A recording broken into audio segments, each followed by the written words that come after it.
In 1999, as part of a grant, Hewitt hired Barbara Mitchell to be Washington's social skills facilitator.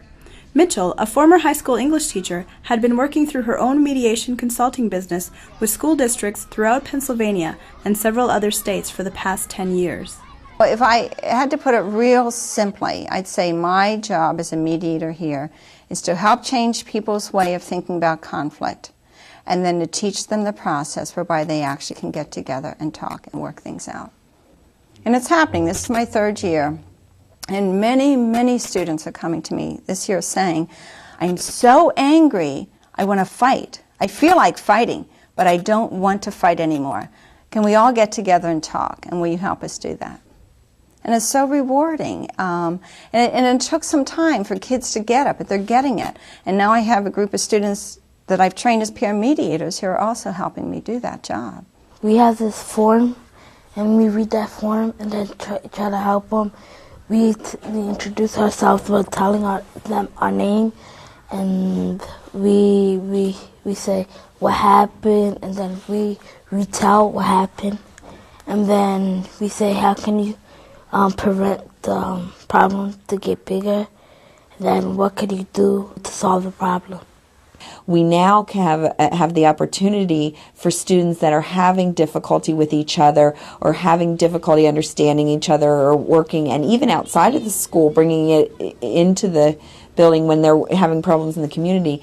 They now know, and they will say right out, I get notes now that say, can I please have a mediation with this student? When I first started here, that was an everyday occurrence. Every lunch shift, they would fight. Now, a lot of kids will come up and they'll say, I need mediation. Well, I had never worked in a community like this before, and so I was looking forward to the challenges. And have been surprised over and over again. I find the parents deeply care for their children. And because they care so much, they're really concerned about their safety. And so fear becomes a real issue. And when people are afraid, if they haven't learned some skills like mediation or like conflict resolution skills or like Boys Town skills, they become very impulsive and reactive and say and do things that will make the problem get a lot bigger. I started to have some fights like the first month of school, but then when Miss Mitchell told me about peer mediation, I started taking peer mediation a lot. I had a lot of peer mediations with a lot of people. Now me and them are friends. Ivan came to us and he was a real boy, constantly in fights. He was a new student, and this occurred to me that he's new. He doesn't know a whole lot about really neat options here. Even the whole mediation process is so empowering for them because I'm not telling them what to do. You know, at some point I'll say, okay, so what do you want to see happen? What do you want to come of this? And I just put it right back in their hands.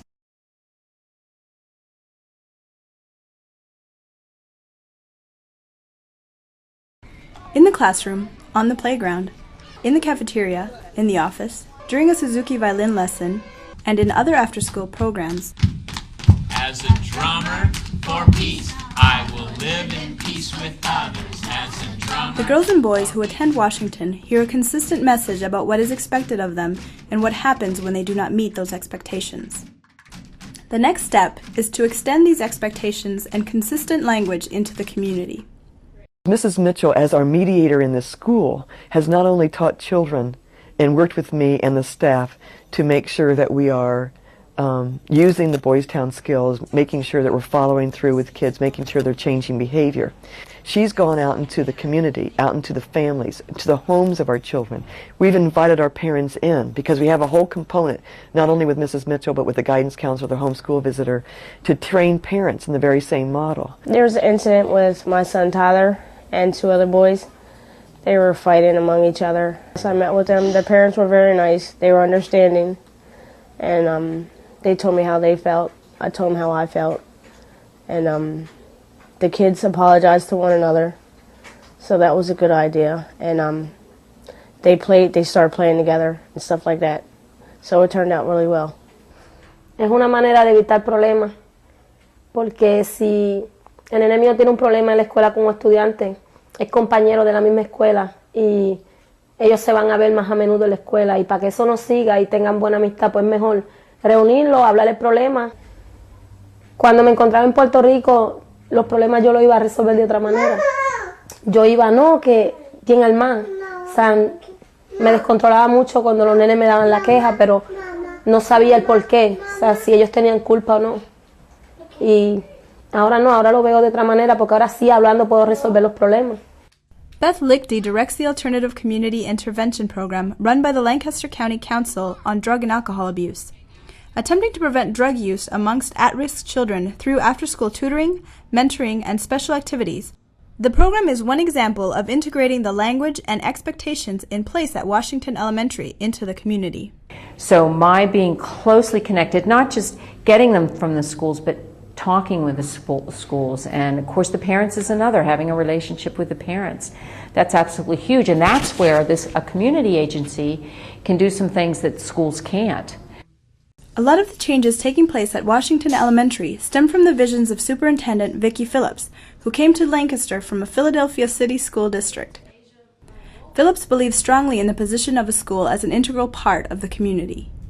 I think that what's happening at Washington is a good example of how you can take it deeper into the community and begin to see it affect everyone's behavior. And is there more work to do? Always, but an incredibly terrific start. The thing I want them to remember more than anything else is the fact that they always have choices. Because I believe when we don't realize we have choices, that's when we feel like victims. And when we feel like victims, that's when we become violent. Thanks to the combined efforts of the Girls and Boys Town education model, the peer mediation program, high academic expectations, and many after-school activities, the South Ann community continues to see improvements. The prevalence of bullying and fighting has greatly decreased, and students are learning to respect one another even if they don't like each other. Parents as well as students are changing their ways of thinking about conflict.